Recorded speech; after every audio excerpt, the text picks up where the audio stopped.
बात अब पड़ोसी मुल्क पाकिस्तान की, जहां अगला पीएम कौन होगा ये आईएमएफ तय करे। चौंकिए मत, ऐसा दावा पाकिस्तान के लोग ही कर रहे हैं जो मुट्ठी भर पाकिस्तानी मुल्क के बाहर अच्छे से गुजर बसर कर रहे हैं।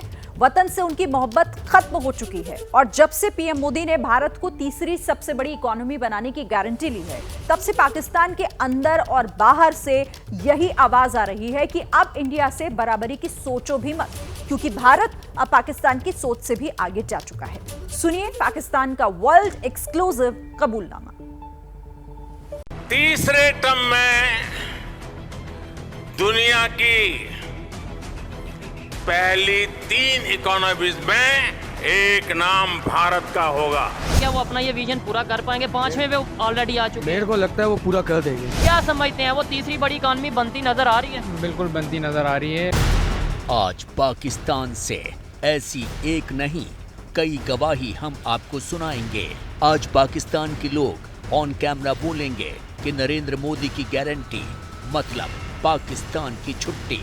लाल बादशाह की सल्तनत से कट्टर किंग की कैपिटल तक हर जगह महाशक्ति बनते हिंदुस्तान की तरक्की सुपर वायरल है। वो तरक्की जिस पर गारंटी का नरेंद्र मोदी टैग है।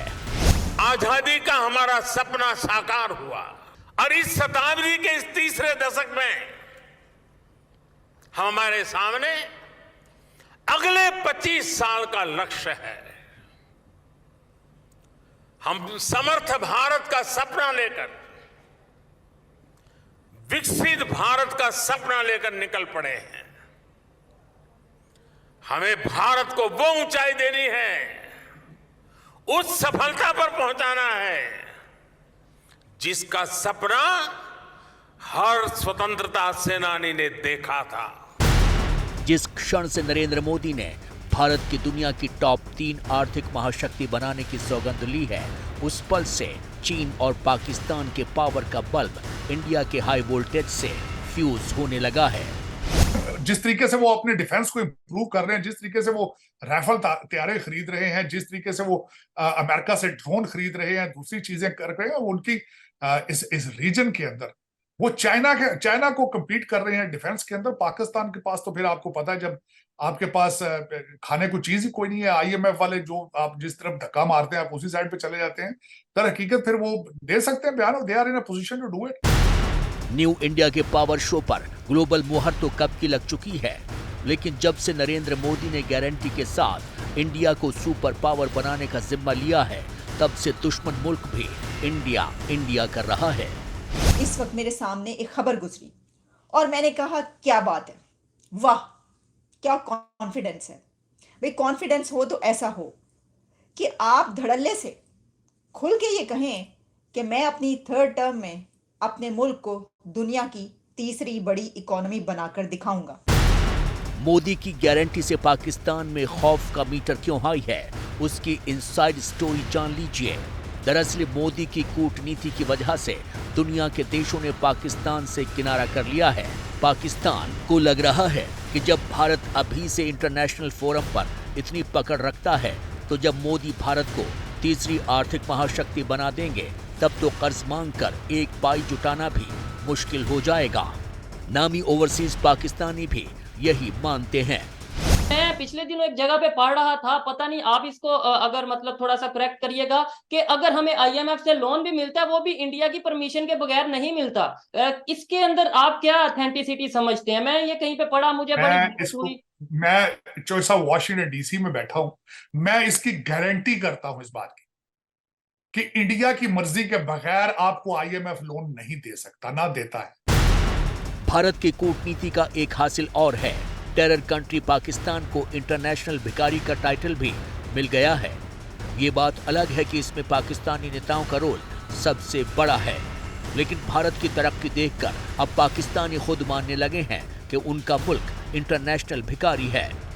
आपको पता है कि पाकिस्तान को जो है इंटरनेशनल भिखारी का नाम दिया जाता है, और मेरा ख्याल है ये शर्म से डूब मरने की मुकाम है कि हम जो है अपने आप को एक खुददार कौम कहते हैं और हमें इंटरनेशनल लेवल पर जो है वो एक इंटरनेशनल भिखारी के नाम से जाना जाता है। वाकई ये लम्हा फिक्रिया है हमारे लिए। मोदी के कॉन्फिडेंस ने पाकिस्तान की नींद उड़ा दी है। एयर स्ट्राइक और सर्जिकल स्ट्राइक झेल चुकी टेरर कंट्री में मोदी के तीसरे टर्म की चर्चा होने लगी है। पाकिस्तानी खुलकर शहबाज शरीफ और आर्मी चीफ आसिम मुनीर को समझा रहे हैं कि भारत से तरक्की का मूल मंत्र सीख लो। हम हर चीज में कंपैरिजन नहीं कंपटीशन करते हैं इंडिया के साथ जी। हम ये हैं, जज्बा ज्यादा है, हम में ये चीजें हैं। इकोनॉमी में क्यों नहीं कंपटीशन करते? वहाँ हम कह देते हैं यार क्यों कंपटीशन कर रहे हो, क्यों कंपैरिजन कर रहे हो, वो तो इतनी बड़ी आबादी है। टेक्नोलॉजी की बात करें, क्या टेक्नोलॉजी भी आबादी के ऊपर कोई डिपेंड करती है? कुछ भी नहीं। मैंने सिंपल आपको एक बात बोली ना, ईमानदारी। जब आप ईमानदारी के साथ काम करोगे ना, आपकी इकोनॉमी खुद ग्रो करेगी, आपका मुल्क जो है वो तरक्की करेगा। ये क्लियर कट मैसेज भी पाकिस्तान की सेना और वहां की सरकार को समझ नहीं आएगा, क्योंकि उनका वजूद ही भारत से नफरत पर टिका है, टेरर और करप्शन। दो शब्दों में पाकिस्तान का इंट्रोडक्शन यही है। फर्क दोनों मुल्कों के हालात में ही नहीं है, नरेंद्र मोदी के विजन और पाकिस्तानी नेताओं की सोच में भी जमीन आसमान का फर्क है। मोदी साहब का हमने जो ओवरसीज ट्रिप कवर किया था, तो उन तीनों चीजों के अंदर नजर आया था कि वो अपने भारतीय डायस्पोरा को प्रमोट करते नजर आए, वो भारत की करेंसी को प्रमोट करते नजर आए, वो यूपीआई को प्रमोट करते नजर आए।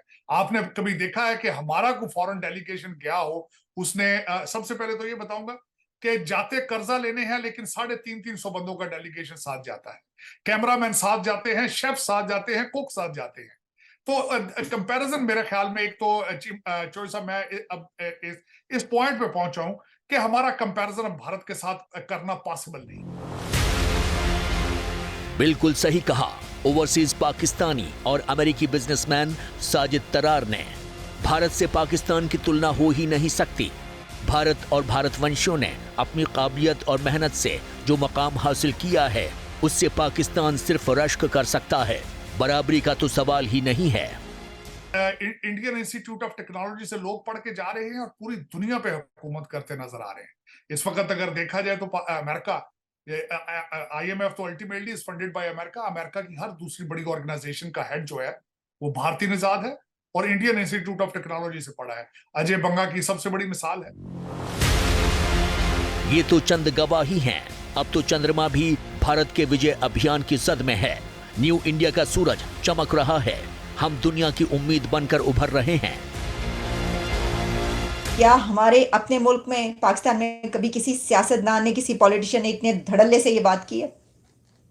किसी के खिलाफ नो कॉन्फिडेंस वोट की अगर बात की जाए कि वो ये कहता है कि भाई लेकर आओ, आप करें मेरे सामने, मैं देखूंगा, मुझे कोई मसला नहीं है, कोई फिक्र नहीं है, और मैं अपने मुल्क को इतनी बड़ी बना के दिखाऊंगा। ये बड़ी बात है, बहुत बात है। हमें देखिए ना, अभी हमारे प्राइम मिनिस्टर क्या कहते हुए नजर आ रहे हैं कि भाई ये जो है, ये अगर दिवालिया हो जाता मेरे उसमें, तो मेरे तो मुंह पर काला धब्बा लग जाता, मेरी तो कब्र पर जो कतबा लगता उसके ऊपर भी लिखा होता कि इसके दौर में मुल्क दिवालिया हुआ था। तो इसलिए भाई पोले पोले हमने जो है वो कर कुर के कुछ मुल्क बचा लिया, डिफॉल्ट होने से बचा लिया कि कहीं मेरे नाम पर, मेरे दौर में ऐसा ना हो।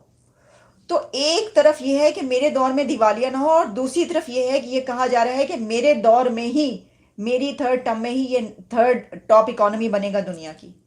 फर्क देखिए आप। वीर भोग्य वसुंधरा और वसुधैव कुटुंबकम का ये सामंजस्य ही हमारी कीर्ति की वजह है।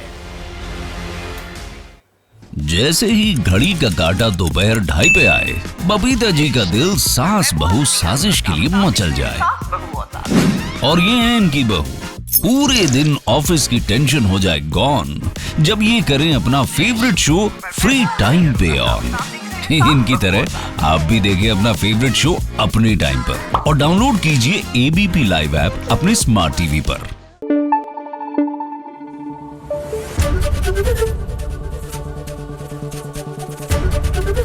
ABP न्यूज आपको रखे आगे।